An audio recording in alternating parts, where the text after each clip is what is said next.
एका अल्पवयीन मुलीला तिच्या आईच्या जातीच्या आधारे SC प्रमाणपत्र जारी करण्यास आता सर्वोच्च न्यायालयाने परवानगी दिली आहे। शिक्षणाशी संबंधित आवश्यकता लक्षात घेऊन सर्वोच्च न्यायालयाने आता हा दुर्मिळ निकाल दिला आहे।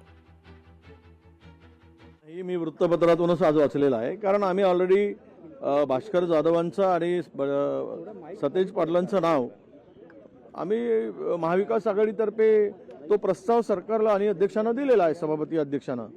पण हा प्रस्ताव हा किंवा हे नाव कुठून आलं आणि काय चर्चा होते, वृत्तपत्रात आलेली बातमी यामध्ये कुठून सोर्स आहे मला माहीत नाही, पण माझी सुद्धा कुणाशी अशी चर्चा झालेली नाही। आम्ही बाळासाहेब आणि अनिलजी आणि 5-6 महाविकास आघाडीचे नेते एक 2 महिन्यापूर्वी आम्ही मुख्यमंत्र्यांना भेटलो होतो आणि त्यांच्याबरोबर चर्चा झाली की लवकरात लवकर हे दोनही पद विरोधी पक्षनेतेपद भरावे, एवढी चर्चा माननीय मुख्यमंत्र्यांच्याकडे झालेली। त्यानंतर अशी कुठलीही चर्चा झाली नाही किंवा मी सुद्धा कुणाशी चर्चा केलेली नाही, माझ्याबरोबरही कुणी चर्चा कुणी केलेली नाही।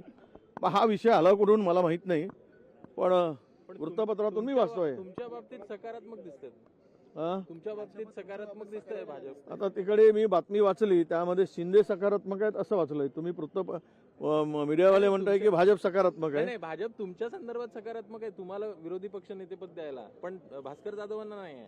अच्छा, ते विचारावं लागेल मुख्यमंत्र्यांना विशेष प्रेम काय आहे, तर त्यांच्या मुखातून जरा वदवून घेतलं तर बरं होईल। सर, आता सातत्याने अशी विरोधी पक्ष नेतेपदांमध्ये वेगवेगळी नावं येतात। काल आदित्य ठाकरे यांचं नाव आलेलं होतं, आज तुमच्या नावाची चर्चा आहे, काय अशा चर्चा घडताय? त्यामुळं तुम्ही मला जरा आज सगळी वृत्तपत्रात बातमी आली, मला सोर्स काय आहे जरा बघू देत।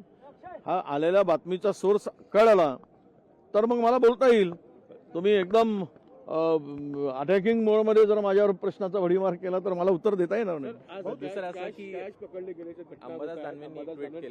मी त्या संदर्भात भूमिका मांडली, माहिती आहे ते फोटो पण कुणाचा आहे माहित आहे, अंबादास दानवेंनी जे काही ट्विट केलेलं आहे। आता हे सगळं नोटांचाच कारभार आहे।